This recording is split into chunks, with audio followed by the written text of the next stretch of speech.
Olá, boa tarde a todos. Então, essa é a nossa quarta aula da administração e planejamento. A nossa aula número 3 foi a nossa última aula em sala de aula, que é a aula relacionada ao processo de liderança. Então, nós podemos dizer que para se chegar ao sucesso em qualquer projeto, é preciso saber o que se quer alcançar e obter os meios para atingir os objetivos. Então, na administração, ela traz como seu conceito o processo de planejar, organizar, dirigir e controlar o uso de recursos com a finalidade de alcançar os objetivos definidos para uma organização. Em nossa vida pessoal, administramos conflitos, interesses, carreira profissional, educação dos filhos, dentre outras. Os empresários administram seus negócios considerando inúmeros fatores: compra e venda de materiais, contratação de pessoas, investimentos, etc. Nós da enfermagem, nós temos que planejar os meios para oferecer os melhores cuidados aos pacientes, como a distribuição de tarefas entre a equipe, a escala de plantão, a aquisição de novos materiais, solicitação de material estéril da central de materiais, dentre outros. No início da era industrial, o sistema de produção funcionava de forma empírica, isto é, sem nenhuma base científica, e isso trazia como consequência desperdício de tempo, desperdício de materiais e de recursos humanos. Então, percebeu-se a necessidade de buscar formas mais eficientes de se administrar, e foi o que fizeram os engenheiros Taylor e Fayol. Lembram dos nossos teoristas da administração? Pois é, olha eles aqui novamente. A partir deles, nós temos a administração como ciência.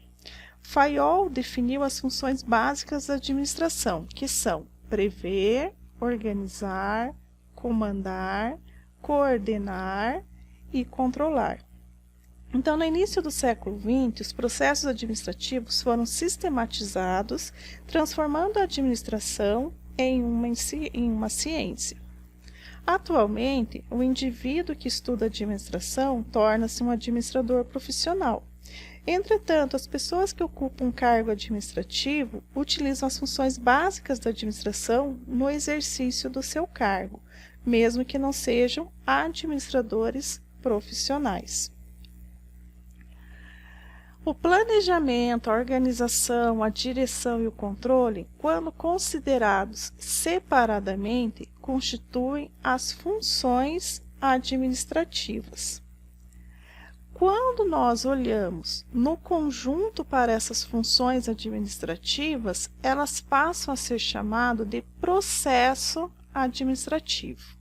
Então, o planejar, organizar, dirigir, controlar, se estiverem sendo analisados de forma individual, funções administrativas.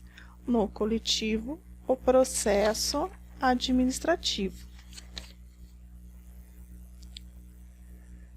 Tanto a administração na vida pessoal como profissional pode repercutir no nosso sucesso. A falta dessa administração também pode levar ao fracasso de qualquer empreendimento.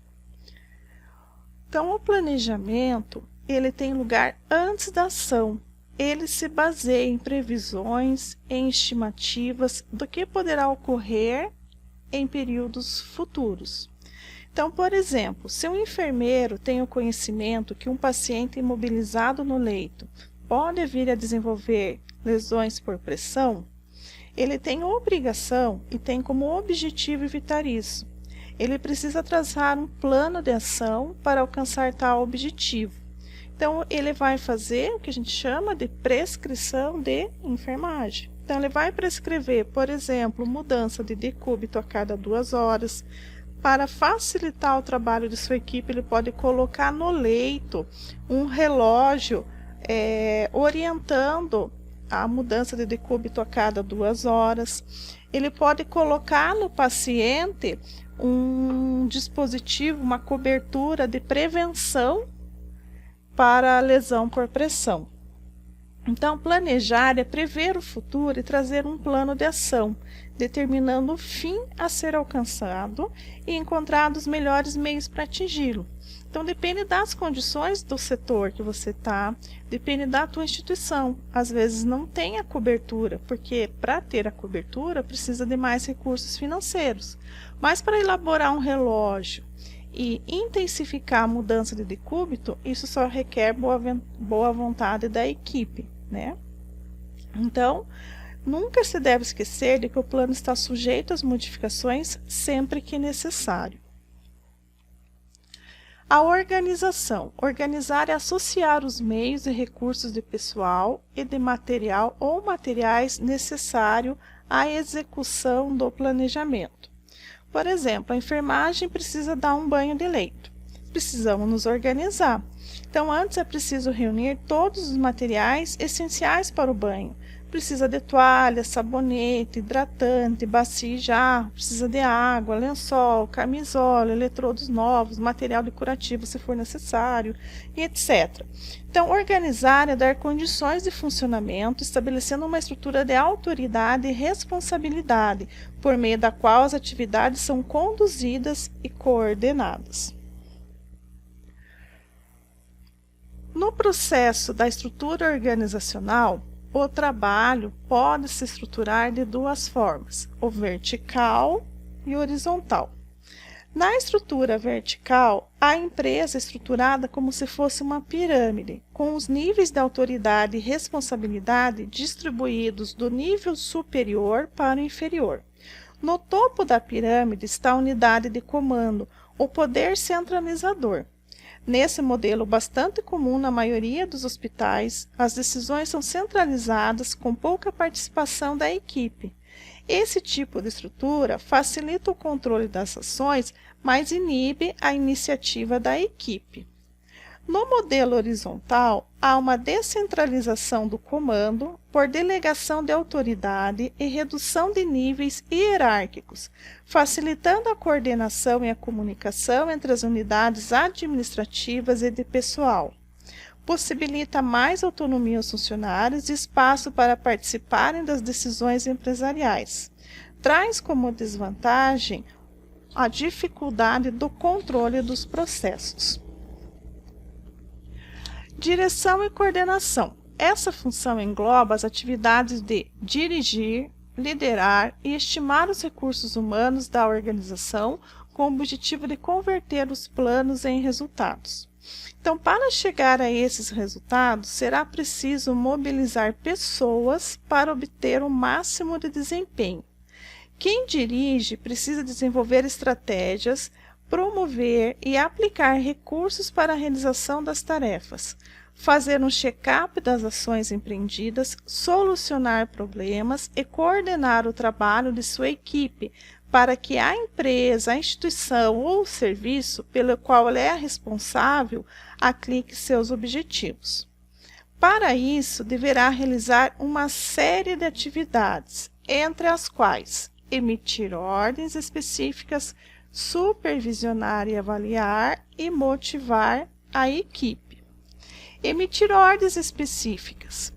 Emitir ordens específicas deve ser sempre de acordo com os planos dos seus superiores. A boa execução dessas tarefas depende quase totalmente de um bom processo de comunicação, porque é fundamental que as ordens sejam corretamente entendidas pelos subordinados. A comunicação adequada entre o enfermeiro e os demais membros da equipe de enfermagem é um fator relevante para a continuidade e otimização da assistência de enfermagem. Para promover a comunicação, pode ser utilizado os seguintes recursos. Recursos impressos, como memorando, relatórios, quadros de avisos. Recursos de contato pessoal, reunião, palestra, conversa. E recursos tecnológicos, e-mail, internet, telefone, SMS, WhatsApp. Supervisionar consiste em observar e acompanhar a atuação dos funcionários e as condições de trabalho existentes para o seu desempenho. A supervisão observa, analisa qualitativamente e quantitativamente o trabalho que está sendo desenvolvido nas suas diversas fases. Propõe medidas corretivas de ajuste aos planos quando necessário. Motivar o grupo. Funcionários motivados são entusiasmados e empregam seus melhores esforços na realização do trabalho. Então, a motivação é um processo interno do indivíduo, mas pode ser estimulada por meio de incentivos, benefícios, treinamentos e de um plano de carreira definido na empresa. Então, as atividades de direção e coordenação da enfermagem são da competência dos enfermeiros, que ocupam os cargos dos serviços de enfermagem. Cabe aos demais membros da equipe compreender a importância dessa função e colaborar para o alcance dos objetivos propostos. Então, aqui a nossa função é de líder, não de chefe. A nossa função é de motivar a nossa equipe e não de dar ordens de forma sistemática e sem a participação da equipe. No estudo da administração, o controle e avaliação é considerado uma função independente, mas é encontrado em praticamente todos os momentos e fases da vida das organizações ou pessoas. Controlar é verificar se tudo está sendo realizado conforme o plano de ação adotado, segundo a organização e a divisão estabelecida. Quando o colaborador bate o ponto na chegada ao serviço, por exemplo, ele está se submetendo a uma medida de controle. Então, é a inspeção exercida sobre a atividade das pessoas, órgãos, departamentos ou sobre produtos, para que tais atividades ou produtos não se desviem das normas estabelecidas. Por exemplo, a verificação de sinais vitais é uma forma de controlar se os valores apresentados pelo paciente estão ou não dentro dos parâmetros pré-estabelecidos e esperados diante de um quadro clínico apresentado. O controle deve ocorrer em vários momentos. Temos o controle prévio, simultâneo e posterior. No controle prévio, o controlador verifica a qualidade e a quantidade de instrumentos, insumos, materiais para iniciar o processo. Por exemplo, numa cirurgia, o controlador responsável verifica se há número suficiente de todos os materiais que serão utilizados para a cirurgia, de forma prévia. Simultâneo. Exemplo, o circulante de sala do centro cirúrgico. Ele deve estar circulando, sempre atento e fornecer novo material sempre que houver necessidade. E o controle posterior. Então, depois da realização do trabalho.